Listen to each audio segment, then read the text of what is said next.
ഈ തെരഞ്ഞെടുപ്പിൽ ഇടതുപക്ഷം ജനങ്ങളോട് ആവശ്യപ്പെടുന്ന കാര്യം എന്താണ്? ഒന്ന്, ബി ജെ പിയെ അധികാരത്തിൽ നിന്ന് പുറത്താക്കുക. രണ്ടാമത്തേത്, ഇടതുപക്ഷത്തിന് പാർലമെന്റിൽ കൂടുതൽ അംഗങ്ങളെ ഉണ്ടാക്കിയെടുക്കുക. ഈ രണ്ട് കാര്യങ്ങൾ വളരെ സ്പെസിഫിക് ആണ്. ബി ജെ പി അധികാരത്തിൽ നിന്ന് പുറത്താക്കണമെന്ന് പറയുമ്പോൾ അത് പലരും വിചാരിക്കുന്നത് അത് അത്ര എളുപ്പമുള്ള കാര്യമാണ് എന്ന് ധരിക്കുന്ന ആൾക്കാർ. അത് അതിന്റെ സാധ്യതയെ പറ്റി പറയുന്നതിന് മുൻപ് എന്തുകൊണ്ടാണ് ബി ജെ പി അധികാരത്തിൽ നിന്ന് പുറത്താക്കേണ്ടത്? ഈ ഒരു ചോദ്യത്തിന് ഇപ്പൊ നിങ്ങൾക്കൊക്കെ നാട്ടിൽ പരിചയമുള്ള ആ, കുറച്ചാളുകളെങ്കിലും, പ്രത്യേകിച്ച് നേരത്തെ വിട്ടാൽ സൂചിപ്പിച്ചതുപോലെ ഇപ്പൊ വിദേശത്തൊക്കെയുള്ള നമ്മുടെ പ്രവാസികളൊക്കെ ആയിട്ടുള്ള, പ്രത്യേകിച്ച് യൂറോപ്പിലും അമേരിക്കയിലൊക്കെ ഉള്ള ആൾക്കാർ, അവരിൽ പലരും ഈ സംഘപരിവാർ ഉണ്ടാക്കിയെടുത്തിട്ടുള്ള പ്രചരണത്തിന്റെ ഒക്കെ ഭാഗമായിട്ട് ചില വ്യാമോഹങ്ങളിൽ കുടുങ്ങിപ്പോയിട്ടുള്ളവരാണ്. എല്ലാവരുമാണ് എന്നല്ല, കുറച്ചധികം ആളുകൾ അങ്ങനെയുണ്ട് എന്ന് എനിക്കറിയാം. എന്റെ ഒക്കെ ബന്ധുക്കളും സുഹൃത്തുക്കളും ഒക്കെ ഇങ്ങനെ ഇവിടെയൊക്കെ ഉണ്ട്. അപ്പൊ ഈ വ്യാമോഹങ്ങളെ പറ്റി നമുക്ക് നല്ല ബോധ്യമുണ്ട് എന്നാണ്. എന്തുകൊണ്ടാണ് ബി ജെ പി അധികാരത്തിൽ നിന്ന് പോകണമെന്ന് പറയുന്നത്? അത് നിൽക്കണമെന്ന് പറയുന്ന ആൾക്കാർ ചിലപ്പോൾ പറയാ ഈ വികസനത്തിന്റെ കാര്യം പറയും. കഴിഞ്ഞ 10 വർഷം മോദിയുടെ കാലത്ത് അത് ഉണ്ടായി, ഇതുണ്ടായി തുടങ്ങിയിട്ടുള്ള ഈ പദ്ധതികളെയൊക്കെ പറ്റി പറയും. ഞാൻ ഇപ്പോ കഴിഞ്ഞ 10 വർഷം മോദി ഗവൺമെന്റിന്റെ കീഴിൽ നടന്നിട്ടുള്ള വികസന പദ്ധതികളുടെ പൊള്ളത്തരങ്ങളെ പറ്റി ഇപ്പൊ പറയാൻ ഉദ്ദേശിക്കുന്നില്ല കേട്ടോ. കാരണം സമയമില്ലാത്തതുകൊണ്ടാണ്. അല്ലെങ്കിൽ ഇപ്പോ യു എൻ ഉൾപ്പെടെയുള്ള ആ, ലോകത്തിലെ വിവിധ ഏജൻസികൾ, അന്താരാഷ്ട്ര സംഘടനകളൊക്കെ അവർ നടത്തിയിട്ടുള്ള നിരവധിയായിട്ടുള്ള പഠനങ്ങൾ, അതിലൊക്കെ അതിൽ ഓരോ കാര്യത്തിലുമുള്ള മാനദണ്ഡങ്ങൾ, അതിലൊക്കെ ഇന്ത്യ എവിടെ നിൽക്കുന്നു തുടങ്ങിയിട്ടുള്ള കാര്യങ്ങളുണ്ട്.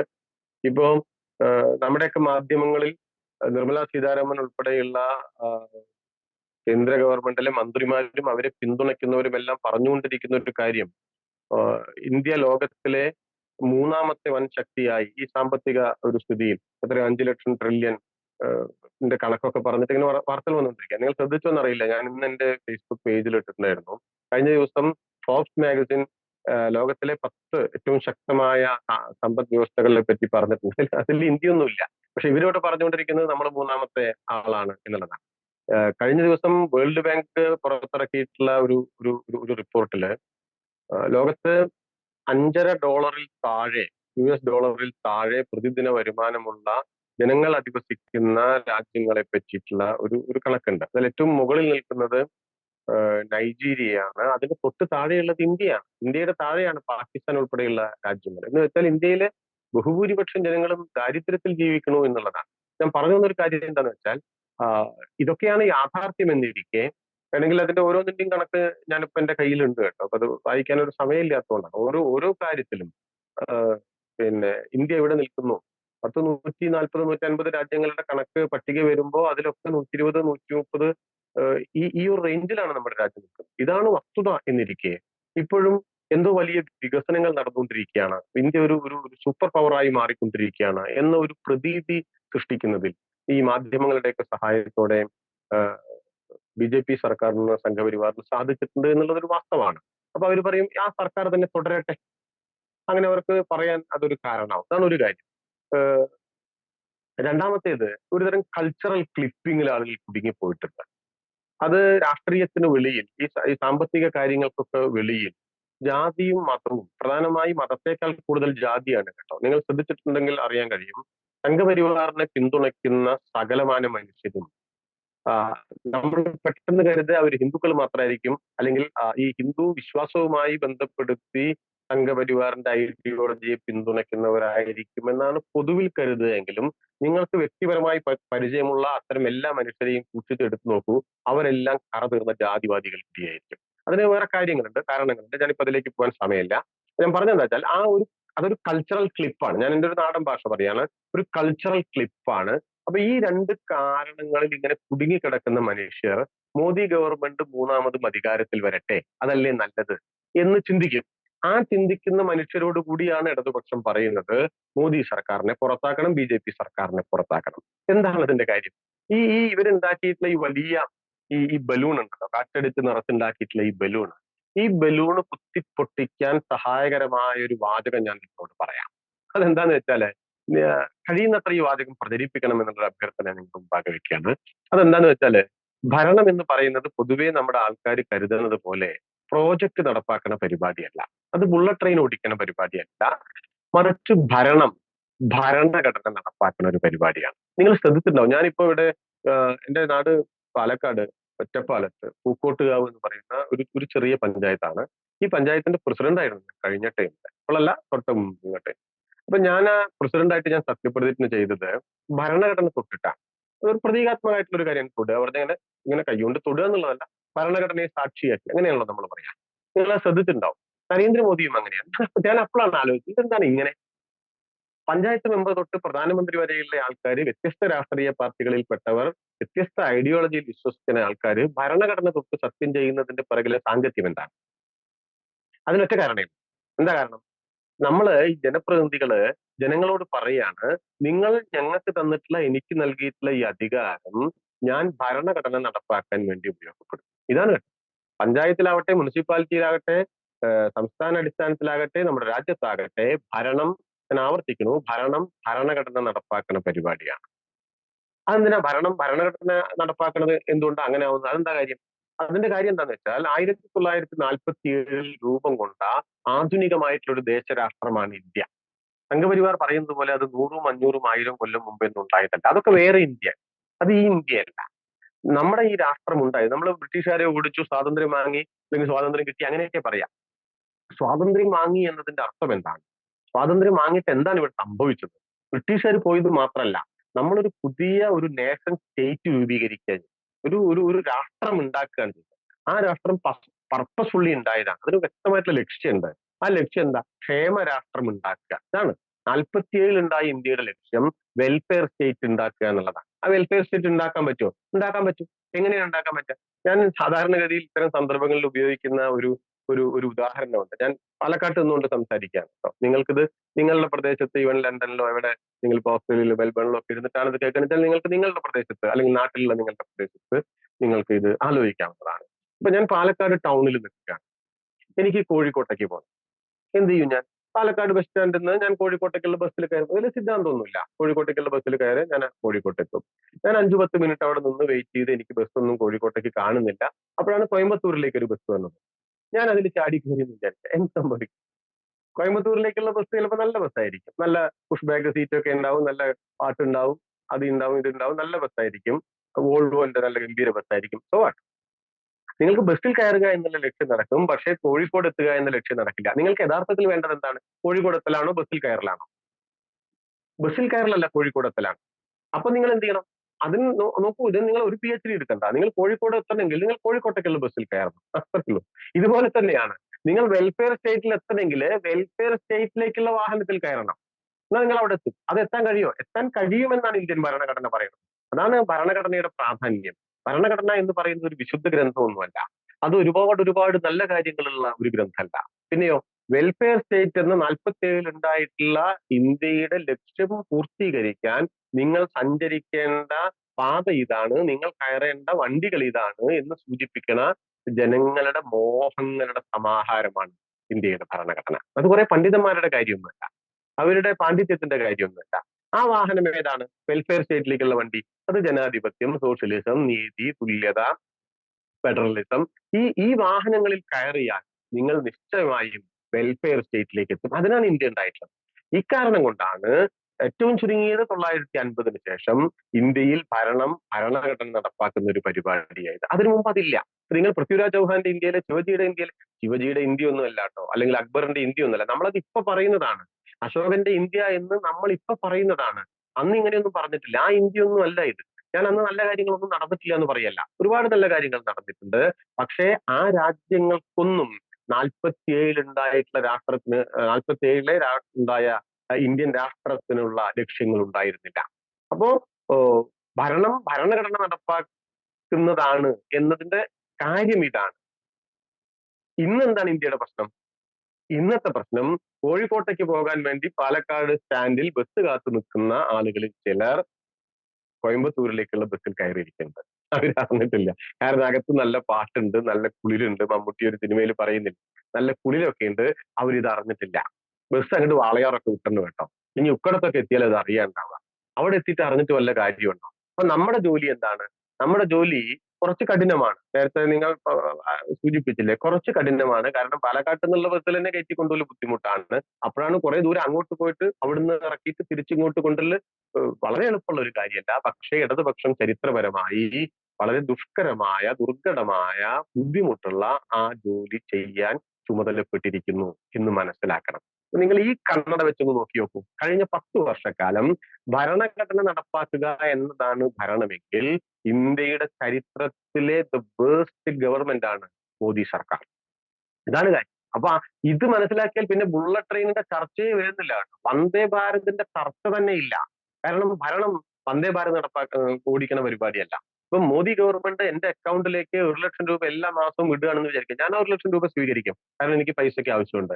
ആ 1 ലക്ഷം രൂപ സ്വീകരിച്ചുകൊണ്ട് ഞാൻ ഈ തെരഞ്ഞെടുപ്പിൽ മോദി ഗവൺമെന്റിനെ അല്ലെങ്കിൽ BJP ഗവൺമെന്റിനെ താഴെ ഇറക്കാൻ വേണ്ടിയിട്ടുള്ള എല്ലാ പരിശ്രമവും ചെയ്യും. കാരണം ഇതാണ്, ഭരണം എന്റെ അക്കൗണ്ടിലേക്ക് 1 ലക്ഷം രൂപ നിക്ഷേപിക്കുന്ന പരിപാടിയല്ല, ഭരണഘടന നടപ്പാക്കുന്ന പരിപാടിയാണ്. ഭരണഘടന നടപ്പാക്കിയാലാണ് നിങ്ങൾ വെൽഫെയർ സ്റ്റേറ്റിലെത്തുക. വെൽഫെയർ സ്റ്റേറ്റിലേക്ക് എത്താൻ വേണ്ടിയാണ് 47 ഇന്ത്യ മഹാരാജ്യം ഉണ്ടായിട്ടുള്ളത്, ഇന്ത്യ എന്ന രാഷ്ട്രം ഉണ്ടായിട്ടുള്ളത്. അതിനു വേണ്ടിയിട്ടാണ് 10-200 കൊല്ലക്കാലം ബ്രിട്ടീഷുകാരോട് ഈ രാജ്യത്തെ പേരറിയാത്ത ലക്ഷക്കണക്കിന് മനുഷ്യർ പൊരുതി മാറ്റിച്ച് അവരുടെ ജീവനും ജീവിതവും എല്ലാം കളഞ്ഞിട്ടുള്ളത് ആ ഒരു കാര്യത്തിന്, വെൽഫെയർ സ്റ്റേറ്റിലേക്ക് എത്താൻ വേണ്ടിയിട്ടാണ്. അവരുടെ ജീവിതത്തിന്, അവരുടെ ജീവന്, ആ ജീവൻ കൊണ്ട് അതിന്റെ മുകളിൽ കെട്ടിപ്പടുത്തിട്ടുള്ള ഇന്ത്യ നൽകിയിട്ടുള്ള ഉറപ്പാണത്.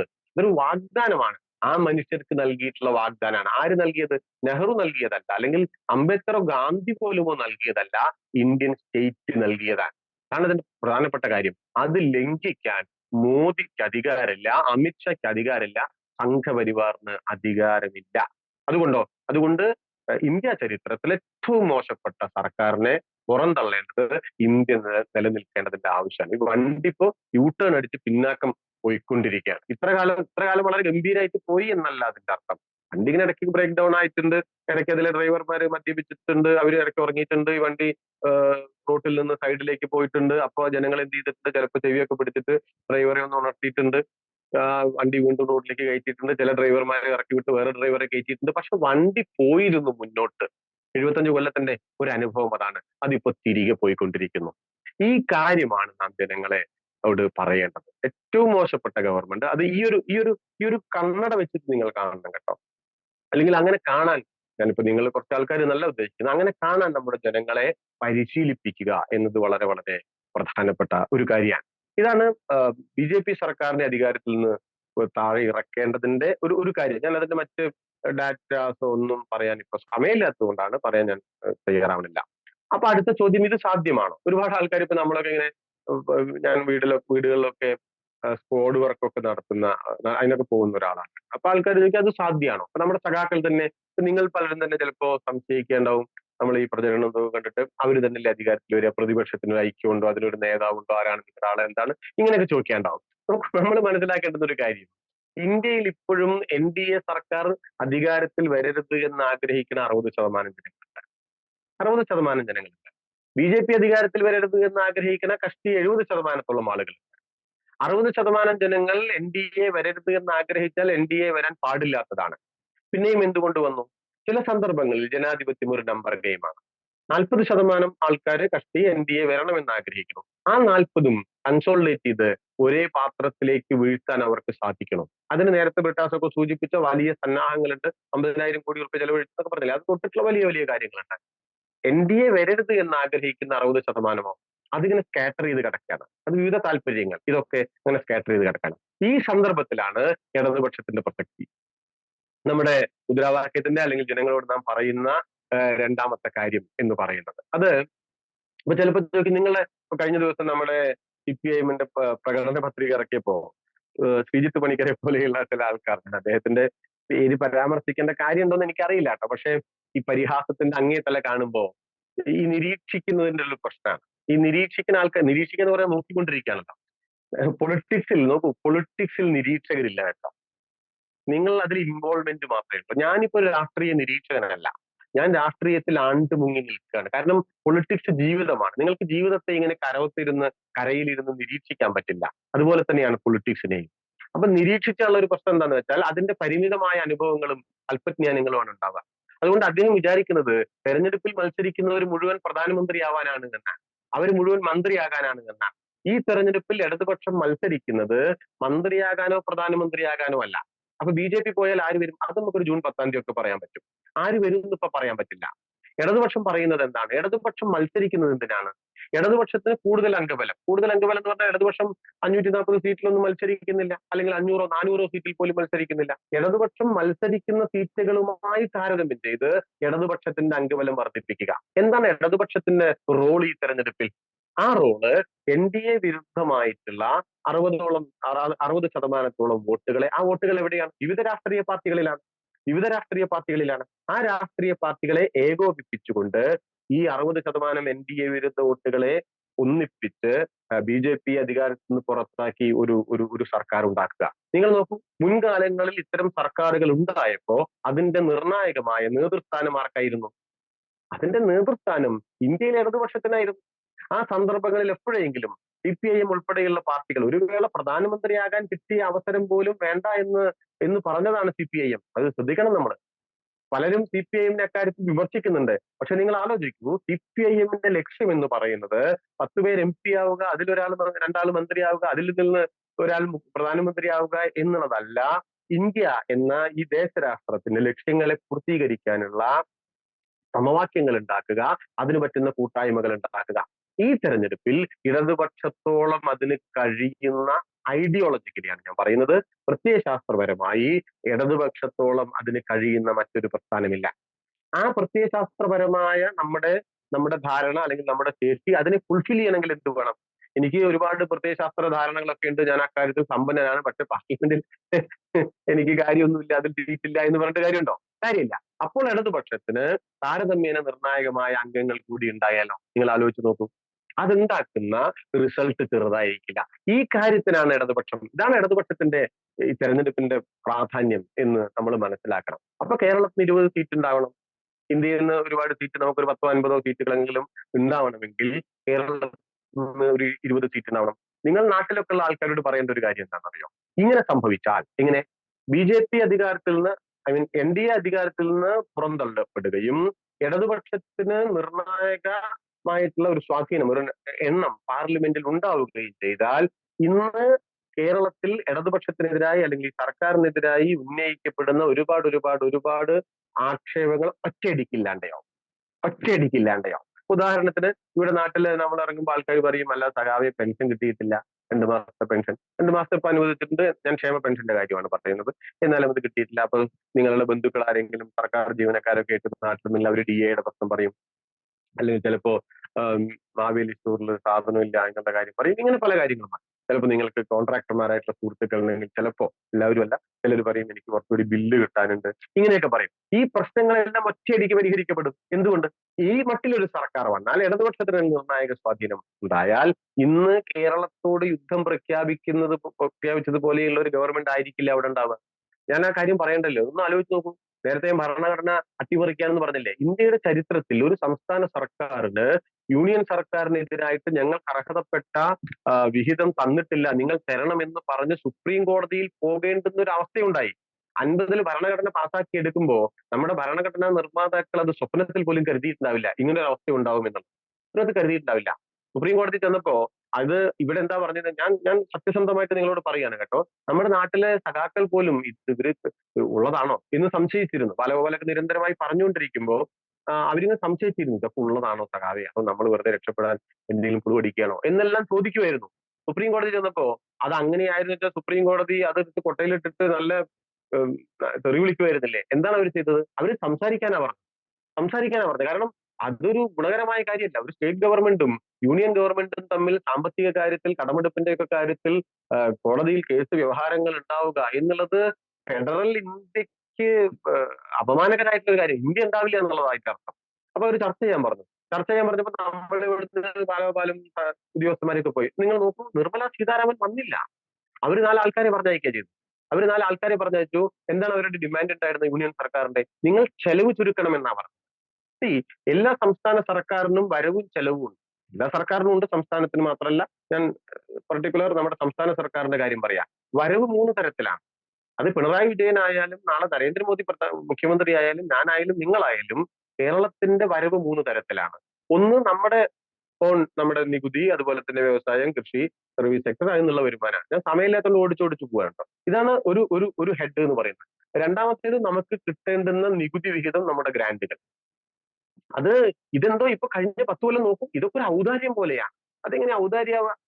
യൂണിയൻ ഗവൺമെന്റ് ശ്രീലങ്കയിലാണ് പണം നിക്ഷേപിക്കുന്നത്, ചെലവഴിക്കുന്നത് എങ്കിൽ അത് ഔദാര്യമാണ്, ഓക്കെ. അല്ലെങ്കിൽ പാകിസ്ഥാനിലോ നേപ്പാളിലോ ആണെങ്കിൽ. കേരളത്തിലാവുമ്പോൾ അതെങ്ങനെ ഔദാര്യവും? അതെന്തിനാണ് ഇങ്ങനെ കൊട്ടിഘോഷിക്കാനുള്ളത്? കേരളം ഇവിടുന്ന് നികുതി അങ്ങോട്ട് കൊടുക്കുന്നില്ലേ? നമ്മുടെ ഈ സുഗന്ധ വ്യഞ്ജനങ്ങൾ, റബ്ബർ ഉൾപ്പെടെ, അല്ലെങ്കിൽ കുരുമുളകും ഏലവും ഒക്കെ വിൽക്കുമ്പോൾ വിദേശ നാണ്യം ഉണ്ടാവുന്നില്ലേ? നമ്മൾ GST അങ്ങോട്ട് അടയ്ക്കുന്നില്ലേ? അങ്ങോട്ട് അടയ്ക്കുന്നത് കേരളം ത്യാഗമായിട്ടല്ല, അത് ഇന്ത്യ ഗവൺമെന്റിനാണ്, കേരളീയൻ ചെയ്യേണ്ടതാണ്, യാതൊരു തർക്കമില്ല. അതിന് സ്വാഭാവികമായും വരവും കേരളം ഉൾപ്പെടെയുള്ള സംസ്ഥാനങ്ങളിൽ നിന്നാണ് യൂണിയൻ ഗവൺമെന്റിന്, ചെലവും കേരളം ഉൾപ്പെടെയുള്ള സംസ്ഥാനങ്ങളിലാണ്. അതിന് ഇത്ര കൊട്ടിഘോഷിക്കാൻ എന്തിരിക്കുന്നു? എന്താണ് ഇരിക്കുന്നത്? അപ്പൊ രണ്ടാമത്തെ ഹെഡ് ഇതാണ്. മൂന്നാമത്തേതോ കടമാണ്. ഈ മൂന്ന് വരുമാന സ്രോതസ്സുകളെ സംസ്ഥാന സർക്കാരുകൾക്കുള്ളൂ. കടം ഇപ്പൊ എനിക്ക് കടമുണ്ട്, നിങ്ങൾക്കൊക്കെ കടം ഉണ്ടാവും. നമ്മളെങ്ങനെ കടം എടുക്കുക? എനിക്ക് കടം എടുക്കുന്നത് അപ്പുറത്തെ വീട്ടിൽ തൊടിയിൽ 4 തേക്കുണ്ട്, അത് കണ്ടിട്ട് ഞാൻ കടം എടുക്കും. അല്ലെങ്കിൽ അതിൽ സർക്കാർ ജീവനക്കാരനാണ്, അയാളുടെ സാലറി സർട്ടിഫിക്കറ്റ് വാങ്ങിച്ചിട്ട് ഞാൻ പലിശ അടയ്ക്കാം അടുത്ത മാസം എന്ന് കണക്കാക്കി ഞാൻ കടമെടുക്കില്ല. എന്നതുപോലെ തമിഴ്നാടിന്റെ ആസ്തി കണ്ട് കേരളം കടമെടുക്കില്ല. അങ്ങനെ എടുക്കാൻ സാധിക്കില്ല. ഇതിനൊക്കെ ഭരണഘടനാപരമായ വ്യവസ്ഥകളില്ലേ? ഈ കേരളം നിയമസഭയ്ക്കാണ് അതിന്റെ അധികാരം. അത് കേന്ദ്ര സർക്കാരിന് അതിന് അധികാരമില്ല, ഭരണഘടനാപരമായ അധികാരമില്ല. ഈ പോയിന്റാണ് കേരളം ഉന്നയിച്ചത്. ഇത് കേവലം 13,000 കോടി രൂപയുടെ പ്രശ്നമല്ല കേട്ടോ. ഇത് സാമ്പത്തിക ഫെഡറലിസവുമായി ബന്ധപ്പെട്ടിട്ടുള്ള വളരെ വലിയ ഒരു ഭരണഘടനാ ഇഷ്യൂ ആണ് നമ്മൾ റേസ് ചെയ്തത്. എന്താണ് സുപ്രീം കോടതി പറഞ്ഞത്? ആ പൈസ കൊടുക്കാൻ പറഞ്ഞില്ലേ? അപ്പോഴല്ലേ നമ്മുടെ പല സഖാക്കൾ വരെ അത് വിശ്വസിച്ചത്. നോക്കൂ, ഈ 20 MP മാർ, ഇപ്പൊ പാലക്കാട് ഉൾപ്പെടെ നിങ്ങളുടെ ബന്ധുക്കളൊക്കെ പാലക്കാട് ഉണ്ടെങ്കിൽ കോൺഗ്രസ് വോട്ട് ചെയ്യണമെന്ന് മോഹിച്ചുകൊണ്ടിരിക്കുന്ന ആൾക്കാരുണ്ടെങ്കിൽ ഇത്തരം ഒരു സന്ദർഭത്തിലെങ്കിലും അദ്ദേഹം പറയണ്ടേ, ഇതൊക്കെ എന്റെ നാട്ടിലെ ആൾക്കാരാണ്, അവർക്ക് പെൻഷൻ കൊടുക്കാനും അതിനും ഇതിനും റോഡ് പണിയാനും ഒക്കെയുള്ള പൈസയാണ് ഇവിടെ തടഞ്ഞു വെച്ചിട്ടുള്ളത്, അത് കൊടുക്കണം എന്ന് നിങ്ങൾ എവിടെയെങ്കിലും 19 കോൺഗ്രസ് MP മാർ പാർലമെന്റിൽ ആവശ്യപ്പെട്ടതായി കേട്ടിട്ടുണ്ടോ? ഇത് കൊടുക്കരുതെന്ന് അവരുടെയും മോഹം. ഇതാണ് അതിന്റെ പ്രശ്നം. ഈ കാരണം കൊണ്ടാണ് ഇടതുപക്ഷത്തിന്റെ 20 അംഗങ്ങൾ ഇവിടെ നിന്ന് ജയിച്ചു പോകണം എന്ന് പറഞ്ഞത്. അപ്പൊ ഞാൻ പറഞ്ഞത്, ഈ 3 ഹെഡിൽ നിന്ന് നമ്മുടെ വരവ്, നമ്മുടെ ചെലവോ എന്തായിരുന്നു? യൂണിയൻ സർക്കാർ ഈ ചർച്ചയിൽ കേരളത്തിന്റെ പ്രതിനിധികളോട്, ധനകാര്യമന്ത്രി ബാലഗോപാൽ ഉൾപ്പെടെയുള്ള സഖാക്കളോട് സൂചിപ്പിച്ചത്, അവർ പറഞ്ഞത് നിങ്ങളുടെ ചെലവ് ചുരുക്കണം എന്നുള്ളതാണ്. എന്താണ് നമ്മുടെ ചെലവ്? ഇവിടെ ഈ 60 ലക്ഷത്തോളം മനുഷ്യർക്ക് സാമൂഹ്യക്ഷേമ പെൻഷൻ കൊടുക്കുക 1,200 രൂപ ഉള്ളത്. 1,200 രൂപ കൊണ്ട് 2 സെന്റ് സ്ഥലമൊന്നും കിട്ടില്ല. പക്ഷെ 1,200 രൂപയുണ്ട്. ഇത്രയും വിശാലമായിട്ടുള്ള ഒരു രീതിയിൽ വലിയൊരു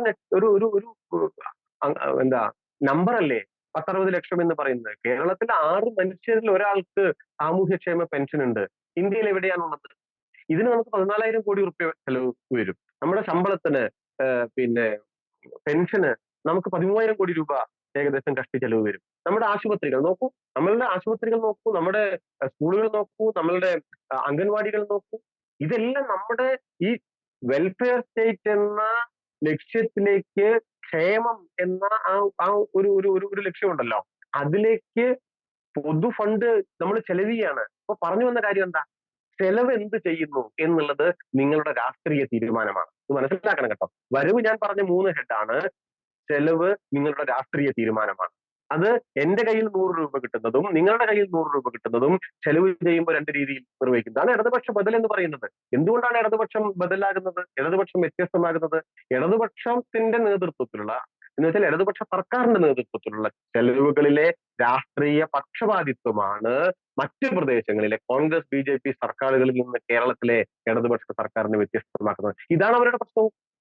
എണ്ണത്തിൽ കുറവാണ്. നേരത്തെ ബ്രിട്ടാസ് പറഞ്ഞില്ലേ, ഈ ത്രിപുരയിലെ 2 സീറ്റ് ത്രിപുര പിടിച്ചടക്കിയപ്പോൾ 2 സീറ്റേ പാർലമെന്റിലുള്ളൂ.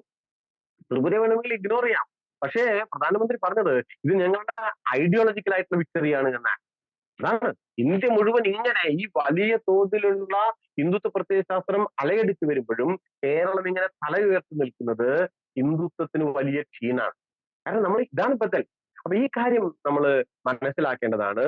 ഈ മട്ടിലുള്ള ബദലുകൾ ഉണ്ടാക്കുന്ന ഇടതുപക്ഷത്തിന്റെ 20 മെമ്പർമാരെയും നാം കേരളത്തിൽ നിന്ന് ജയിപ്പിച്ചു വിടണം. ഇതാണ് ജനങ്ങളോട് നമ്മൾ വെക്കുന്ന ഒരു അഭ്യർത്ഥന. ഇങ്ങനെ പറയുമ്പോൾ രണ്ടാമത്തെ ബി.ജെ.പി അധികാരത്തിൽ നിന്ന് പുറത്താൽ ആദ്യത്തെ കാര്യം ഞാൻ പറഞ്ഞു, ബി.ജെ.പി വരും, കാരണം നമ്പർ അവർക്കാണ്, യുപിന്ന് അത്ര, രാജസ്ഥാനിൽ ഇത്ര, ബീഹാറിൽ ഇത്ര എന്നൊക്കെ കണക്കുണ്ടാക്കിയിട്ടൊക്കെ ആളുകൾ പറയുമ്പോൾ നാം മനസ്സിലാക്കേണ്ട, കോൺഫിഡൻസോട് കൂടി നാം മനസ്സിലാക്കേണ്ടുന്ന ഒരു കാര്യം, ഇങ്ങനെയൊക്കെ ഈ പണ്ഡിതന്മാർ പറഞ്ഞുകൊണ്ടിരിക്കുന്ന സമയത്തും 60% ആളുകൾ എൻ.ഡി.എ വരരുത് എന്ന് ആഗ്രഹിക്കുന്നുണ്ട്.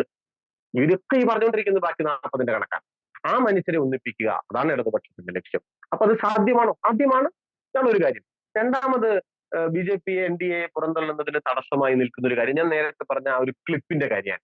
ആ ഒരു തരം കൾച്ചറൽ ക്ലിപ്പ് ഉണ്ടല്ലോ, ഇതിന് നമുക്ക് ദേശീയ പ്രസ്ഥാനത്തിന്റെ കാലത്തെ ആ ചരിത്രത്തിൽ നിന്നൊരു പാഠം സ്വീകരിക്കാം എന്നൊരു അഭിപ്രായം എനിക്ക്. അതെന്താന്ന് വെച്ചാൽ, ഇപ്പം ബ്രിട്ടീഷുകാർ ഇന്ത്യ ഭരിക്കുന്ന സമയത്ത് ഒരുപാട് ആൾക്കാർ ഇന്ത്യയിൽ ബ്രിട്ടീഷുകാർക്ക് അനുകൂലമായിരുന്നു. ഒരുപാട് ആളുകൾ ഇന്ത്യയിൽ ബ്രിട്ടീഷുകാർക്ക് അനുകൂലമായിരുന്നു. അപ്പോ അതിന്റെ എന്താ കാരണം?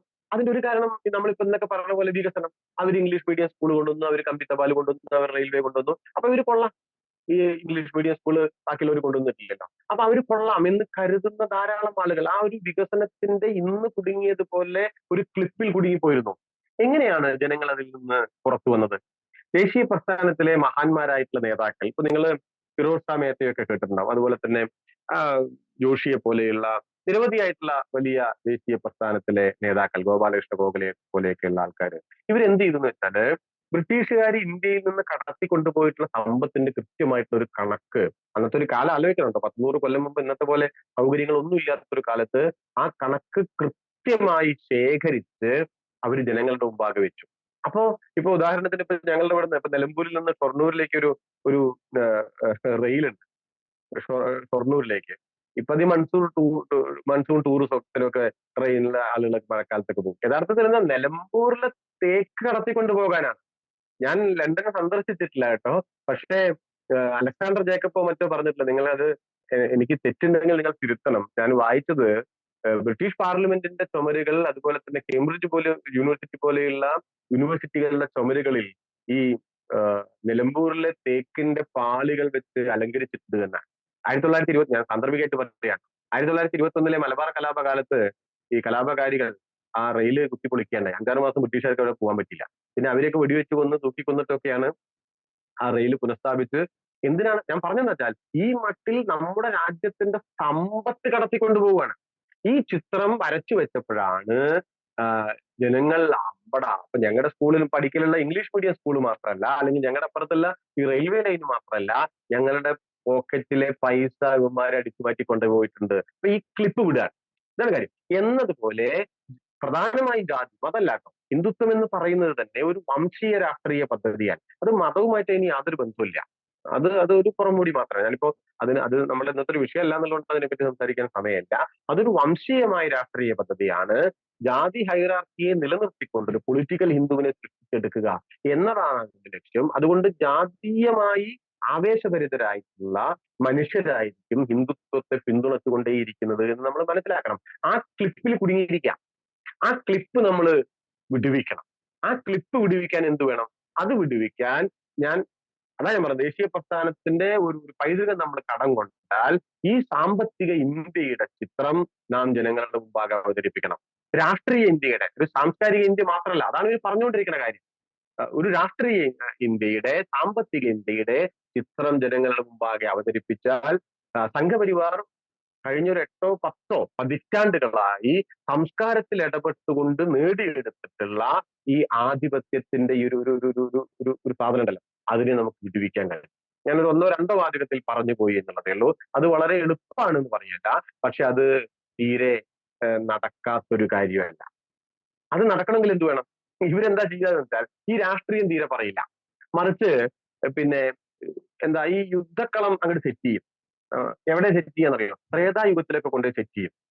ത്രേതായുഗത്തിലൊക്കെ കൊണ്ടുപോയി യുദ്ധക്കളം സെറ്റ് ചെയ്തുള്ള ഒരു പ്രശ്നം എന്താണെന്ന് വെച്ചാൽ, നിങ്ങൾ നോട്ടീസും പോസ്റ്ററും ഒക്കെ ആയിട്ട് അവിടെ പോയി ഈ അങ്കത്തട്ടിലേ കയറേണ്ട കാര്യമില്ല. തുടങ്ങുന്നതിന് മുമ്പ് തോറ്റിട്ടുണ്ടാവും. കാരണം ത്രേതായുഗത്തിലാണ്, അവിടെയാണ് യുദ്ധം നടക്കുന്നത്, അവിടെയാണ് യുദ്ധക്കളം സെറ്റ് ചെയ്തിട്ടുള്ളത്. അതിന് പറ്റുന്ന തരത്തിലുള്ള മാധ്യമ ലോകം സൃഷ്ടിക്കപ്പെട്ടിട്ടുണ്ട്. നിങ്ങൾ മലയാളത്തിലെ ചാനലുകൾ ഒക്കെ എടുത്ത് നോക്കി നോക്കൂ. ഒരു ചാനലിലെ, ഇത് ചാനലെന്ന് ഞാൻ മറന്നുപോയി, ഞാൻ പൊതുവെ ഈ ചാനലുകളിലെ ഇത്തരം വഷള് പരിപാടികൾ കാണാറില്ല കേട്ടോ. ഒരു ചാനലിലെ ഒരു ഇലക്ഷൻ ഈ പ്രോഗ്രാമിന്റെ പേര് മഹാഭാരത യുദ്ധം എന്നാണ്. നോക്കൂ, ഇവിടെ മഹാഭാരത യുദ്ധം നടക്കുന്നില്ല. മഹാഭാരത യുദ്ധം എന്ന ഒരു പ്രോഗ്രാം സെറ്റ് ചെയ്തിട്ട് അവിടെ നിങ്ങൾ 3-4 രാഷ്ട്രീയ പാർട്ടിയുടെ ആളുകളെ വിളിച്ചു വരുത്തിയിട്ട് 10-150 ആൾക്കാർ മുമ്പിലിരുത്തി കൂവിയിട്ടും വിസിലടിച്ചിട്ടും കൈയടിച്ചിട്ടും ഒരു പ്രോഗ്രാം കണ്ടക്ട് ചെയ്യുന്നു എന്നതിന്റെ അർത്ഥം സംഘപരിവാറിന് ത്രേതായുഗത്തിൽ യുദ്ധക്കളം സെറ്റ് ചെയ്യാനുള്ള ഒത്താശ ചെയ്യുന്നു, വിടുപണി ചെയ്യുന്നു മാധ്യമങ്ങൾ എന്നുള്ളതാണ്. നമുക്ക് ജയിക്കാൻ കഴിയില്ല. ഫസ്റ്റ് ഓഫ് ഓൾ നമ്മൾ തോറ്റു. അതുകൊണ്ട് ആ അവിടെ യുദ്ധം നടക്കുന്നതുകൊണ്ടാണ്. ഇപ്പൊ നോക്കൂ, 3 കൊല്ലമായിട്ട് ഇവിടെ നിങ്ങൾ നാട്ടിലൊക്കെ നിങ്ങൾ എപ്പോഴും വരുന്ന ആൾക്കാരാണല്ലോ. 3 വർഷമായിട്ട് ഗ്യാസിന്റെ സബ്സിഡി ഇല്ല. ഈ 24-25 സാമ്പത്തിക വർഷത്തില് നിർമ്മല സീതാരാമൻ അവതരിപ്പിച്ചിട്ടുള്ള ബഡ്ജറ്റില് ഓരോ ഹെഡ് കൊടുത്തു നോക്കൂ. കൃഷിക്ക് നീക്കിവെച്ച സംഖ്യ 1.25 ലക്ഷം കോടി രൂപയാണ്. കഴിഞ്ഞ വർഷത്തിന് 1 രൂപ കൂടിയിട്ടില്ല. SC/STക്ക് നീക്കിവെച്ചിട്ടുള്ള വികസനത്തിന് നീക്കിവെച്ച സംഖ്യ കഴിഞ്ഞ വർഷത്തേക്കാൾ 1 സംഖ്യ കൂടിയിട്ടില്ല. ഗ്രാമീണ വികസനത്തിന് നീക്കിവെച്ച സംഖ്യ 1 രൂപ വർദ്ധിച്ചിട്ടില്ല. തൊഴിലുറപ്പ് പദ്ധതിക്ക് നീക്കിവെച്ച സംഖ്യ കഴിഞ്ഞതിനേക്കാൾ വർദ്ധിച്ചിട്ടില്ല, അതിനു മുമ്പത്തേതിനേക്കാൾ കുറയായിട്ടുണ്ട്. വർദ്ധിച്ചിട്ടുള്ള ഒറ്റ കാര്യമുള്ളൂ, അത് പ്രതിരോധത്തിനാണ്. 5.25 ലക്ഷം കോടി രൂപ. നിങ്ങൾ ആലോചിച്ച് നോക്കിയിട്ട് എന്തൊരു രാജ്യമാണ്. ഈ നാട്ടിലെ BJP-ക്കാർ എന്താണ് ആഗ്രഹിക്കുന്നത്? 1.25 ലക്ഷം കോടി രൂപ കൃഷിക്കും 5.25 ലക്ഷം കോടി രൂപ പ്രതിരോധത്തിനും, ബോംബും വിമാനങ്ങളും അതും ഇതുമൊക്കെ വാങ്ങിക്കാനും മാറ്റിവെച്ചിട്ടുള്ള ഒരു രാജ്യം എന്ത് രാജ്യമാണ്? നിങ്ങളുടെ നാട്ടിലെ, നിങ്ങളുടെ കുടുംബത്തിലെ BJP-ക്കും കോൺഗ്രസിനും വോട്ട് ചെയ്യണമെന്ന് ആഗ്രഹിക്കുന്ന മനുഷ്യർ എന്താണ് ആഗ്രഹിക്കുന്നത്? അവരൊരു കർഷകരാണെങ്കിൽ അവരുടെ നെല്ലിന് കൂടുതൽ വില കിട്ടണമെന്നാണോ, അതോ ഇന്ത്യ 10 ബോംബുകൾ അധികം വാങ്ങിക്കണമെന്നാണോ? അവർ റബ്ബർ കർഷകരാണെങ്കിൽ ഇപ്പോൾ 150 രൂപ കേരളത്തിൽ താങ്ങുവിലയുണ്ട്. ആ താങ്ങുവില 200 രൂപയാകണമെന്നാണോ അവർ ആഗ്രഹിക്കുന്നത്? നമ്മള് റാഫേൽ വിമാനങ്ങൾ 2 കൂടി വാങ്ങണമെന്നാണോ? എന്താണ് നിങ്ങളുടെ ആവശ്യം എന്ന് ഈ നാട്ടിലെ ജനങ്ങളോട് ഈ മട്ടിൽ ചോദിക്കണമെങ്കിൽ യുദ്ധഭൂമി ഇവിടെ ആവണം. അതാ ഇതിന്റെ കാര്യം. ഇത് ത്രേതായുഗത്തിലാണ് ഈ ചോദ്യം വരില്ല. അത് വേറെ ഒരു ലോകാണ്. ഇത് നമ്മൾ നന്നായിട്ട് മനസ്സിലാക്കണം. കോൺഗ്രസ് ഇതിന് ബദലായിട്ട് എന്ത് ചെയ്യുക? അങ്ങേയറ്റം അരാഷ്ട്രീയമായിട്ടുള്ള ഒരു സാധനം അവർ സെറ്റ്, ഒരു യുദ്ധക്കളം സെറ്റ്. അവിടെ ഒന്നും പോയിട്ട് നമ്മൾ യുദ്ധം ചെയ്തുകൂടാന്നാണ് ഞാൻ പറയുന്നത്. മാധ്യമങ്ങൾ അതിന് ഒത്താശ ചെയ്യും. ഇപ്പൊ വടകരയിലെ കാര്യം നോക്കും, എല്ലാതും നിങ്ങൾക്കത് പറയാൻ കേട്ടോ. ഞാനൊരു ഉദാഹരണം പറയാൻ. ഷാഫി പറമ്പിൽ എന്റെ നാട്ടുകാരനാണ്, പാലക്കാട്ടുകാരനാണ്. ഞാനായിട്ട് നല്ല സൗഹൃദമുള്ള ആളാണ്.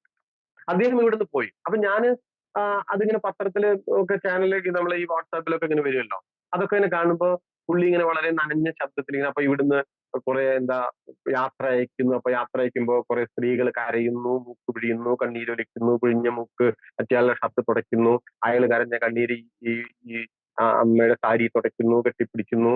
അപ്പൊ ഇങ്ങനെ പറയുന്നു, നീ ഇങ്ങനെ പോയാൽ എന്ത് ചെയ്യും ഉണ്ണി എന്ന് ചോദിക്കുന്നു. അപ്പൊ ഞാൻ ഇങ്ങോട്ടും പോകുന്നില്ലല്ലോ അമ്മേ എന്ന് അയാൾ പറയുന്നു. ഞാൻ വിചാരിച്ചു, ഇതെന്താണ് ഇവിടെ നടക്കുന്നത്? എന്നിട്ട് ഇതേപോലെ അവിടെ ചെന്നപ്പോ അവിടെ കുറെ ആൾക്കാരൊക്കെ സെറ്റ് ചെയ്യുന്നു.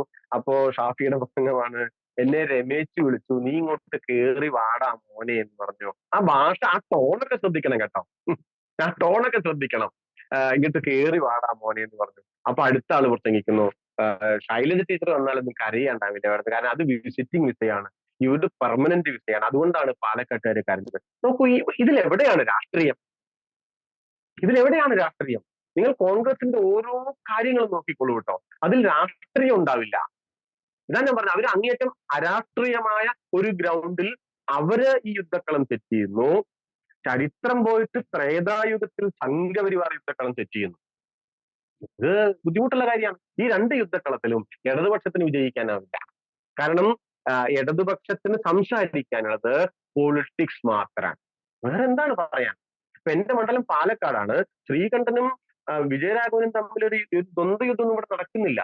അങ്ങനെ ഒന്നും നടക്കുന്നില്ല. അത് ഉണ്ട് എന്ന പ്രതീതി ഉണ്ടാക്കാൻ, ആ പ്രതീതിക്ക് മേൽക്കൈ ഉണ്ടായാൽ സ്വാഭാവികമായും വലതുപക്ഷത്തിനായും ഇരിക്കും വിജയം. ഏത് മണ്ഡലത്തിലും അങ്ങനെ തന്നെയാണ് കേട്ടോ. ഇപ്പൊ സുരേഷ് ഗോപിയും നമ്മുടെ സുനിലും മുരളീധരനും തമ്മിലുള്ള മത്സരം, ഇവര് തമ്മിലുള്ള ഏത് വ്യക്തിയാണ് നല്ലത് എന്ന തർക്കം ഇവിടെ വരുന്നില്ല. ആ തർക്കമില്ല. കാരണം ഇവരുടെ വ്യക്തിമാഹാത്മ്യത്തിന്റെ കാര്യങ്ങളല്ല ഇത്.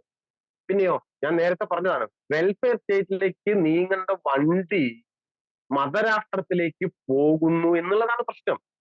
ഈ വാഹനത്തെ ശരിയായി ഡയറക്ട് ചെയ്യാൻ ഡ്രൈവർ സീറ്റിൽ ആരാണ് ഇരിക്കേണ്ടത് എന്നുള്ളതാണ് പ്രശ്നം. ആരാണ് ഈ വണ്ടി കണ്ടക്ടർ ആവേണ്ടത് എന്നുള്ള പ്രശ്നം. ആരാണ് ഇതിന്റെ ക്ലീനർ എന്നുള്ളതാ പ്രശ്നം. ആരാണ് ഈ വണ്ടിയിൽ പെട്രോൾ അടിക്കേണ്ടത് എന്നുള്ളതാ പ്രശ്നം. ഇതാണ് പ്രശ്നം. ഇത് രാഷ്ട്രീയമാണ്. ഒന്നാമതും രണ്ടാമതും നൂറാമതും രാഷ്ട്രീയമാണ്. ഈ രാഷ്ട്രീയത്തിന്റെ ഒരു അംഗത്തട്ട് 20 മണ്ഡലങ്ങളിൽ നമ്മൾ ഉണ്ടാക്കിയാൽ രാഷ്ട്രീയത്തിന് വെളിയിൽ ഒരു ചർച്ചയും ഉണ്ടാവില്ല. അപ്പോഴാണ് ആളുകൾക്ക് 3 കൊല്ലമായിട്ട് ഞങ്ങളുടെ ഗ്യാസ് സബ്സിഡി കിട്ടിയിട്ടില്ല, ഈ കള്ളന്മാർ ഞങ്ങളെ പറ്റിച്ചു, ഇവന്മാരെ നമ്മൾ വിടില്ല എന്ന് തോന്നാം. അപ്പോഴാണ് ആളുകൾക്ക്, അല്ലാണ്ട് ഞാൻ പൗരത്വത്തിന് പുറത്താകും എന്നുള്ളതല്ല. ഞാനായില്ലെങ്കിൽ എന്താണ്, അതാണോ പ്രശ്നം? മതം പൗരത്വത്തിന് മാനദണ്ഡമാകുന്നു. അങ്ങനെ നമുക്ക് 1950 ആവാമായിരുന്നല്ലോ. 55 പൗരത്വ ഭേദഗതി നിയമം. നമുക്ക് പൗരത്വം എന്ന് പറയുന്നത് ഒരു രാഷ്ട്രത്തിലെ അംഗത്വം എന്നാണ് അർത്ഥം. അത് നിസ്സാരപ്പെട്ട ഒരു കാര്യമല്ല. ഞാനാവണോ നിങ്ങളാവണോ വേറൊരാൾ, പുറത്തെ ആൾക്കാർ പതാ ചിലർ ചോദിക്കാം, ഇവിടെ പാലക്കാട്ടുള്ള അബ്ദുറഹിമാൻ പോകുന്നുള്ളതാണ്. പാലക്കാട്ടുള്ള അബ്ദുറഹിമാൻ പോയില്ലെങ്കിൽ അങ്ങനെ തന്നെ ചോദിക്കാം. അതാണ് പ്രശ്നം. കാര്യം ഇതാണ്, ഞാൻ പറഞ്ഞല്ലോ, രാഷ്ട്രത്തിലെ അംഗത്വം. അപ്പൊ രാഷ്ട്രം എന്താണ്? അതിനെ നമ്മൾ ഓൾറെഡി ഡിഫൈൻ ചെയ്തിട്ടുണ്ട്. ഈ രാഷ്ട്രം ഒരു ഡെമോക്രാറ്റിക് സ്റ്റേറ്റ് ആണ്, സെക്യുലർ സ്റ്റേറ്റ് ആണ്, ഫെഡറൽ സ്റ്റേറ്റ് ആണ്, സോഷ്യലിസ്റ്റ് സ്റ്റേറ്റ് ആണ്, ഒക്കെയാണ്. ആ സ്റ്റേറ്റിൽ നിങ്ങൾ അംഗമാകണമെങ്കിൽ മതം മാനദണ്ഡമല്ല. നീതി, ഇന്ത്യയുടെ ഭരണഘടന ഒറ്റ വാക്കിലേക്ക് പിഴിഞ്ഞെടുത്താൽ നീതി എന്നുള്ള വാക്കാണുള്ളത്. ആ നീതി നിങ്ങൾക്ക് ലഭ്യമാകാൻ മതം പരിഗണനാ വിഷയമല്ല. ഇതാണ് 50 ഉണ്ടാക്കിയ ഭരണഘടന. ആ ഭരണഘടനയിൽ കയറിയാലാണ് നമ്മൾ വെൽഫെയർ സ്റ്റേറ്റിലെത്തുക. എന്താ സംഭവിച്ചിട്ടുള്ളത്? അതിനെ ഘടകവിരുദ്ധമായി മതം മാനദണ്ഡമാകുന്നു നിങ്ങൾക്ക് ഇന്ത്യ എന്ന സ്റ്റേറ്റിൽ അംഗമാകാൻ എന്ന് വരുമ്പോ ഓൾറെഡി ഇതൊരു മതരാഷ്ട്രമായി കഴിഞ്ഞു എന്നുള്ളതാണ് നമ്മൾ മനസ്സിലാക്കേണ്ടത്. എന്താണ് കോൺഗ്രസിന്റെ പ്രകടന പത്രിക മിണ്ടാത്തത്? CAA എന്ന വിഷയത്തെ പറ്റി ഒരു അക്ഷരം മിണ്ടുന്നില്ല. CPIM പ്രകടന പത്രിക നോക്കൂ. എന്തിനാണ് 543 സീറ്റിൽ CPIM മത്സരിക്കേണ്ടത്? മത്സരിച്ചിട്ടില്ലെങ്കിൽ എന്താണ്? ഈ രാഷ്ട്രം എങ്ങോട്ടാണ് പോകേണ്ടത് എന്നുള്ളതിനെ സംബന്ധിച്ച് ഇടതുപക്ഷത്തെ പോലെ CPIM പോലെ ഇത്ര ഐഡിയോളജിക്കലായ പ്രത്യയശാസ്ത്രപരമായ ധാരണയുള്ള മറ്റേതൊരു പ്രസ്ഥാനമാണ് ഇന്ത്യയിലുള്ളത്? അതിന്റെ പ്രകടനമാണ് പ്രകടന പത്രിക. അതിന്റെ സാക്ഷിയാണ് CPIM പ്രകടന പത്രിക. അല്ലാതെ രാജ്യം നാളെ ഞങ്ങള് സീതാറാം യെച്ചൂരി പ്രധാനമന്ത്രിയാവും, അപ്പൊ ഞങ്ങൾ നടപ്പാക്കാം എന്നുള്ളതല്ല. നിങ്ങൾക്ക് ഈ രാഷ്ട്രത്തെ പറ്റിയുള്ള കൺസെപ്റ്റ് എന്താണ് എന്നുള്ളതാണ്. ഇതാണ് നമ്മൾ മനസ്സിലാക്കണം. ഇന്ത്യയെ പോലെയുള്ള ഒരു ബഹുസ്വര രാഷ്ട്രത്തിലെ എല്ലാ രാഷ്ട്രീയ പാർട്ടികളും പ്രധാനമന്ത്രിയാകാൻ വേണ്ടിയാണ് മത്സരിക്കുന്നത് എന്ന മൂഢത്വം മാധ്യമങ്ങളിൽ ഇരുന്ന് വലിയ പണ്ഡിതന്മാർ എന്നും മേനി നടിക്കുന്നവർ പറഞ്ഞുകൊണ്ടിരിക്കുക. അവർക്ക് ഇന്ത്യയെ പറ്റി ഒരു ചുക്കും അറിയില്ല. ഈ രാജ്യത്തിന്റെ ബഹുസ്വരതയെ പറ്റി, ഭരണഘടനയെ പറ്റി, അതിന്റെ താല്പര്യങ്ങളെ പറ്റി, അതിന്റെ ഉള്ളടക്കങ്ങളെ പറ്റി ഈ പറഞ്ഞുകൊണ്ടിരിക്കുന്ന മനുഷ്യന്മാർക്ക് ഒരു ചുക്കും അറിയില്ല എന്നുള്ളതാണ് വസ്തുത. അപ്പൊ ഞാൻ പറഞ്ഞു തന്നൊരു കാര്യം എന്താണെന്ന് വെച്ചാൽ, ഈ കൾച്ചറൽ ക്ലിപ്പിൽ നിന്ന് വിടുതൽ നേടുന്നതിന് വേണ്ടി നാം എന്ത് ചെയ്യണം? ഈ രാഷ്ട്രീയത്തിന്റെ മണ്ഡലത്തിൽ ഇന്ന് ഈ സാധനങ്ങൾ സെറ്റ് ചെയ്യണം. അങ്ങനെ സെറ്റ് ചെയ്താലോ അപ്പോഴാണ് യുദ്ധം മുറുക. ആ യുദ്ധത്തിൽ നിങ്ങൾ സംശയം വിചാരിക്കേണ്ട, 20 സീറ്റിലും ഇടതുപക്ഷം ജയിക്കും, വയനാട് ഉൾപ്പെടെ. അങ്ങനെ അല്ലെങ്കിൽ ജയിക്കില്ല. മറ്റത് വയനാട് ഉൾപ്പെടെ ജയിക്കും. എന്തുകൊണ്ട്? അപ്പോഴാണ് ഈ ഇടതുപക്ഷ ബദലിനെ പറ്റി പറയാം. നിങ്ങൾ നോക്കൂ, കേരളത്തിലെ ഇടതുപക്ഷത്തിന്റെ ഭരണം ഞാൻ നേരത്തെ പറഞ്ഞില്ലേ, നിങ്ങൾ ഈ ഭരണത്തെയും അങ്ങനെ ആ കണ്ണട തന്നെ വെക്കണം. ഭരണഘടന നടപ്പാക്കലാണ് എന്ന കണ്ണടയിലൂടെ നിങ്ങളൊന്ന് നോക്കി നോക്കൂ. സാധാരണഗതിയിൽ ഇപ്പോ ഇടതുപക്ഷ ഭരണത്തെ സംബന്ധിച്ചുള്ള ഒരു വിമർശനം ഉണ്ടാവല്. അതെന്താന്ന് വെച്ചാൽ, ഇടതുപക്ഷ സർക്കാരിന്, പിണറായി വിജയൻ സർക്കാരിന് 100 രൂപ കിട്ടി. ഉത്തർപ്രദേശിലെ യോഗി ആദിത്യനാഥ് 100 രൂപ ചെലവ് ചെയ്യാൻ ആ ഗവൺമെന്റിനും കിട്ടി. ഇതിന്റെ ചെലവിന്റെ പ്രയോറിറ്റികളുള്ള വ്യത്യാസം. അതായത് ആ പ്രയോറിറ്റിയാണ് പൊളിറ്റിക്സ്. നമ്മൾ എന്താ ചെയ്യുക? നമ്മൾ ക്ഷേമത്തിന് മുൻതൂക്കം കൊടുക്കും. അപ്പൊ നമ്മുടെ ആശുപത്രിയിൽ മരുന്നുണ്ടാവും, പിന്നെ അംഗൻവാടിയിൽ പോഷകാഹാരം ഉണ്ടാവും. നിങ്ങൾ ആലോചിക്കണം കേട്ടോ. എനിക്ക് 10ാം ക്ലാസ് പഠിക്കുന്ന ഒരു മോളുണ്ട്, അവള് പരീക്ഷ എഴുതിയിട്ടിരിക്കുക. നമ്മുടെ അംഗൻവാടികളിൽ ഈ അമൃതം പൊടി, നിങ്ങൾ അറിയുന്നുണ്ടാവുമെന്ന് ഞാൻ വിചാരിക്കുകയാണ്. അമൃതം പൊടി എന്ന് പറഞ്ഞ സാധനം കൊടുക്കുന്നുണ്ട്. ആർക്കാണെന്നറിയാം? കൗമാരക്കാരായിട്ടുള്ള പെൺകുട്ടികൾക്കാണ്. 8, 10, 12, 15 വയസ്സിൽ താഴെ പ്രായമുള്ളത്. എന്തിനാന്ന് വെച്ചാൽ, ഈ കുട്ടികൾ നാളെ യുവതികളായി, അവർ വിവാഹിതരായി, അവർ 8 10 കൊല്ലത്തിന്റെ അപ്പുറത്തെ കാര്യം, അവർക്ക് കുഞ്ഞുങ്ങൾ ഉണ്ടാവുമ്പോ ആ കുഞ്ഞുങ്ങൾ അണ്ടർ വെയിറ്റ് ആവരുത്. അവര് പ്രസവത്തിൽ മരിക്കാൻ പാടില്ല. അവർ പോഷകാഹാരക്കുറവ് ഉള്ളവരാകാൻ പാടില്ല. അനീമിക് ആവാൻ പാടില്ല. ഈ കാരണം കൊണ്ട് ഈ ഒരു ലക്ഷ്യം മുൻനിർത്തിക്കൊണ്ട് 10ഉം 12ഉം വയസ്സ് പ്രായമുള്ള കുട്ടികൾക്ക് കൃത്യമായി അംഗൻവാടികളിലൂടെ പോഷകാഹാരം കൊടുക്കുന്ന ഒരു സ്റ്റേറ്റിന്റെ പേരാണ് കേരളം. അതാണ് കേരളത്തിന്റെ ബദൽ എന്ന് പറയുന്നത്. ഞാനൊരു കുഞ്ഞു കാര്യം പറയാം. ഞാൻ പ്രസിഡന്റ് ആയിരിക്കുന്ന സമയത്ത് എന്റെ ഒരു അനുഭവം ഞങ്ങളോട് പറയാം. ഞങ്ങളിവിടെ ഞാൻ പറഞ്ഞല്ലോ കേരളത്തിലെ തന്നെ ഏറ്റവും പിന്നാക്കം നിൽക്കുന്ന പഞ്ചായത്തുകൾ, ഐ മീൻ സാമ്പത്തികമായിട്ട് വരുമാനമൊന്നും ഇല്ലാത്ത ഒരു പഞ്ചായത്താണ് ഞങ്ങളുടെ. ജാർഖണ്ഡിൽ നിന്ന് ഒരു ടീം ഞങ്ങളുടെ പഞ്ചായത്തിൽ, റാഞ്ചി അടുത്തുള്ള ഒരു ഒരു താനോ മുണ്ടേ എന്ന് പേരുള്ള ഒരു പഞ്ചായത്ത് പ്രസിഡന്റ്, ഒരു 8-10 ആൾക്കാർ, അവർ ഈ കുടുംബശ്രീയെ പറ്റി പഠിക്കാൻ വന്നു. അദ്ദേഹം അവരുടെ ഈ ട്രൈബൽ സംഘടനയുടെ ഒരു സ്റ്റേറ്റ് നേതാവാണ്. ഇപ്പോഴും അദ്ദേഹം എനിക്ക് ദിവസേന രാവിലെ ഗുഡ് മോർണിംഗ് അയക്കാറുണ്ട് കേട്ടോ. താനോ മുണ്ടേന്ന് അദ്ദേഹത്തിന്റെ ഒരു 3 ദിവസം ഇവിടെ ഉണ്ട്. അപ്പൊ അവര് ഞങ്ങളുടെ ആശുപത്രി, സ്കൂള്, അത് ഇതൊക്കെ കണ്ട് അവരാകെ അമ്പരന്ന് പോയി. നമ്മളുടെ ഓരോന്ന് കാണുമ്പോൾ അവർ അമ്പരക്കാം. അപ്പോ ഞങ്ങളുടെ ഒരു അംഗൻവാടി, 16 അംഗൻവാടികൾ കൂടിയുണ്ട്. അപ്പൊ ഞാൻ എന്റെ വാർഡിലെ, ഞാൻ ജയിച്ച വാർഡിലെ, ഞാൻ താമസിക്കുന്നിടത്തല്ല ഞാൻ മത്സരിച്ചത്, ഇവിടെ വനിതാ വാർഡായിരുന്നു, തൊട്ടപ്പുറത്തൊരു വാർഡിൽ ഞാൻ മത്സരിച്ചു. അപ്പൊ അവിടെയുള്ള അംഗൻവാടി 2 നിലയൊക്കെയുള്ള ഒരു അംഗൻവാടി. അപ്പൊ ഞങ്ങള് അവരെ അവിടെ കൊണ്ടുപോയി, കുട്ടികളും അമ്മമാരും രക്ഷിതാക്കളും ഒക്കെ ഇരിക്കുന്നുണ്ട്. ഒരു ചെറിയ 10-150 ആളുടെ ഒരു യോഗം. അപ്പൊ ഇവരിങ്ങനെ ഇയാളത് കണ്ടത്തിന് അത്ഭുതപ്പെട്ടു പോയി. ആ, കാരണം അത്രയും മനോഹരമായിട്ടുള്ള അംഗൻവാടിയാണ്. അപ്പൊ ഇയാൾ എന്നോട് പറഞ്ഞു, പ്രസിഡന്റ് നിങ്ങളുടെ എന്താണ് കുട്ടികൾക്ക് എന്താ ആരോഗ്യമാണ്. അതിൽ പറഞ്ഞൊരു വാചകം ഉണ്ട് കേട്ടോ. അതിൽ പറഞ്ഞൊരു വാചകം, കുട്ടികൾക്കൊന്നും മൂക്കൊലിക്കുന്നില്ല. ആലോചിക്കണം, ജാർഖണ്ഡിലുള്ള ഒരു BJP നേതാവ് പറയും കുട്ടികൾക്ക്. ഞാൻ അപ്പോഴാണ് ശ്രദ്ധിച്ചത്, നമ്മൾ ശ്രദ്ധിച്ചിട്ടില്ല. നമ്മുടെ നാട്ടിലെ കുട്ടികൾക്ക് മൂക്കൊലിക്കുന്നില്ല എന്നുള്ളത് മൂക്കില്ലാഞ്ഞിട്ടല്ലല്ലോ, മൂക്കില്ലാഞ്ഞിട്ടല്ല, മൂക്കൊലിക്കാത്തത് മൂക്കൊലിക്കുന്നത് രണ്ടും രാഷ്ട്രീയ വിഷയങ്ങളാണ് നമ്മൾ മനസ്സിലാക്കുന്നത്. വിശാലമായിട്ടൊരു പൊളിറ്റിക്കൽ ക്യാൻവാസിൽ അതിനെ കണ്ടാൽ അയാൾ പറഞ്ഞു, നിങ്ങളുടെ അമ്മമാർ എന്ത് ചന്തമാണ്, നിങ്ങൾ ഇതുപോലൊരു അംഗൻവാടി എന്റെ ജീവിതകാലത്ത് ജാർഖണ്ഡിൽ ഉണ്ടാവില്ല എന്ന് പറഞ്ഞു. അവിടെ അംഗൻവാടിയൊക്കെ ഉണ്ട്, ഇതൊക്കെ ഇന്ത്യയിൽ മുഴുവൻ ഉള്ളതാണ്. നിങ്ങൾ നമ്മുടെ സ്കൂളുകളുടെ ഒക്കെ കാര്യം നോക്കും. ഞാൻ പറഞ്ഞതെന്ന് വെച്ചാൽ ഈ ക്ഷേമം, ഇതിന് നമ്മൾ പൈസ അധികം കൊടുക്കും. അപ്പൊ നമ്മളെ പറ്റിയുള്ള ഒരു വിമർശനം എന്താ, നമ്മളിപ്പോ 100-ൽ 70 അതിന് ചെലവാക്കിയാൽ പശ്ചാത്തല മേഖലയ്ക്ക് 30 ഉള്ളൂ. ഞാനൊരു പൊട്ടക്കണക്ക് പറയാണ്. മറ്റൊരു എന്ത് ചെയ്യാണ്ടാവും, പശ്ചാത്തല മേഖലയ്ക്ക് കൂടുതൽ ചെയ്യാണ്ടാവും. അപ്പൊ അതുകൊണ്ട് നമ്മൾ ഇവിടുന്ന് പോയിട്ടുള്ള ആൾക്കാർ, എന്താ ബോംബെയിലെ റോഡ്, എന്താ ബോംബെ പൂന മറ്റേ ആ ഗ്രാൻഡ് ട്രങ്ക് റോഡിൽ എന്താണ് അത്, എന്താ അഹമ്മദാബാദിലെ റോഡ്, അത് ഇതൊക്കെ പറയും. നിങ്ങൾ ഏതെങ്കിലും ഒരാള് ഗുജറാത്തിലെ അംഗൻവാടി എന്താന്ന് പറഞ്ഞിട്ടുണ്ട്, ഉത്തർപ്രദേശിലെ ആശുപത്രി എന്താന്ന് പറഞ്ഞിട്ടുണ്ട്, മറ്റു പറഞ്ഞിട്ടുണ്ടോ, ലക്നൌവിലെ റോഡ് എന്താന്ന് പറഞ്ഞിട്ടുണ്ടോ? ഒരു ലക്നൌവിൽ കണ്ടിട്ടില്ല, അതിന്റെ ഉൾപ്രദേശം കണ്ടിട്ടില്ല. അല്ലെങ്കിൽ ഈ അതുപോലുള്ള നഗരങ്ങളിലെ റോഡുകളാണ്. അപ്പൊ നമുക്ക് ആ കാര്യത്തിൽ കുറവുണ്ടായിരുന്നു. കാരണം നമ്മൾ ക്ഷേമത്തിന് മുൻതൂക്കം കൊടുക്കുക. ഒന്നാം പിണറായി വിജയൻ ഗവൺമെന്റ് ചെയ്തിട്ടുണ്ട്, ആ കുറവ് പരിഹരിക്കാൻ വേണ്ടി കിഫ്ബി ഉണ്ടാക്കി. പശ്ചാത്തല മേഖല, ഞാനിപ്പോ കിഫ്ബിയുടെ കണക്കും കാര്യങ്ങളൊന്നും ഇവിടെ വിസ്തരിച്ച് പറയല്ല. അതോടുകൂടി കേരളത്തിന്റെ പശ്ചാത്തല വികസന മേഖലയ്ക്ക് വലിയ മാറ്റങ്ങൾ ഉണ്ടായി. നമ്മുടെ ദേശീയപാത ഉൾപ്പെടെ നോക്കും. ദേശീയപാത നിർമ്മിക്കാൻ അത് കേന്ദ്ര ഗവൺമെന്റ് ആണ്, സ്വാഭാവികം ദേശീയപാത അല്ലേ, അത് കേന്ദ്ര ഗവൺമെന്റ് അല്ലല്ലോ, പിന്നെ അത് പഞ്ചായത്താണോ ചെയ്യുന്നത്? പഞ്ചായത്ത് റോഡാണ് പഞ്ചായത്ത് ഉണ്ടാക്കുക, സ്റ്റേറ്റ് ഹൈവേകളാണ് സ്റ്റേറ്റ് ഗവൺമെന്റ് ഉണ്ടാക്കുക. ദേശീയപാത യൂണിയൻ ഗവൺമെന്റ് ആണ് ഉണ്ടാക്കുക. നെഹ്റു പ്രധാനമന്ത്രി ആയാലും അങ്ങനെ തന്നെയാണ്, മോദി പ്രധാനമന്ത്രി ആയാലും അങ്ങനെ തന്നെയാണ്, മൻമോഹൻ സിംഗ് ആയാലും അങ്ങനെ തന്നെയാണ്, ഞാനായാലും നിങ്ങളായാലും അങ്ങനെ തന്നെയാണ്. അതിൽ കൊട്ടിഘോഷിക്കാനൊന്നുമില്ല. പിന്നെ അതിൽ കൊട്ടിഘോഷിക്കാനുള്ളത് എന്താണ്? ഇന്ത്യയിലെ 27 സ്റ്റേറ്റുകൾക്കും ഇല്ലാത്ത വിധത്തിൽ ദേശീയപാതയ്ക്ക് സ്ഥലമെടുക്കാൻ പണം കൊടുത്തു കേരളം. അതിലേക്ക് നടക്കില്ല. ഉമ്മൻചാണ്ടി ഉണ്ടാവുമ്പോൾ നടന്നില്ല. എങ്ങനെ നടന്നത്? കിഫ്ബി വഴിയാ. കോടിക്കണക്കിന് രൂപയുടെ അല്ലേ നടന്നത്. അപ്പൊ എന്താ സംഭവിച്ചത്? ക്ഷേമ പ്രവർത്തനങ്ങളുടെ കാര്യത്തിൽ പക്കയായിട്ട് കാര്യങ്ങൾ പോകുന്നു. കിഫ്ബി വന്ന് പശ്ചാത്തല വികസനത്തിന്റെ മേഖലയിൽ നമ്മെപ്പറ്റി നേരത്തെ പറയാനുണ്ടായിരുന്ന ഒരു വിമർശനം വലിയ തോതിൽ ഇല്ലാണ്ടാകുന്നു. നിങ്ങൾ കേരളത്തിൽ അങ്ങോളം ഇങ്ങോളം സഞ്ചരിച്ചിട്ടുള്ള ആൾക്കാരായിരിക്കും തന്നെ ഞാൻ കരുതുന്നത്. അടുത്ത നിയമസഭാ തെരഞ്ഞെടുപ്പൊക്കെ വരുമ്പോണ്ടല്ലോ, കേരളത്തിലെ റോഡുകളെല്ലാം പക്കയായിരിക്കും. 100 കണക്കിന് പാലങ്ങൾ, 1000 കണക്കിന് കിലോമീറ്റർ റോഡുകൾ, ഇതെല്ലാം വരികയല്ലേ. അതിനെ തകിടം മറിക്കാനാണ് ഇപ്പൊ കിഫ്ബിക്ക് നേരെ, പത്തനംതിട്ടയില് ഐസക്കിന് നേരെ യുദ്ധം നടന്നുകൊണ്ട്. യുദ്ധാണിത്. ഇന്ത്യയുടെ ഭരണഘടനയെ മാത്രമാണ് നമുക്ക് ഇതില് പിൻബലമായിട്ടുള്ളത്, വേറൊന്നുമില്ല. ഇടതുപക്ഷത്തെ സംബന്ധിച്ച് വേറൊന്നുമില്ല.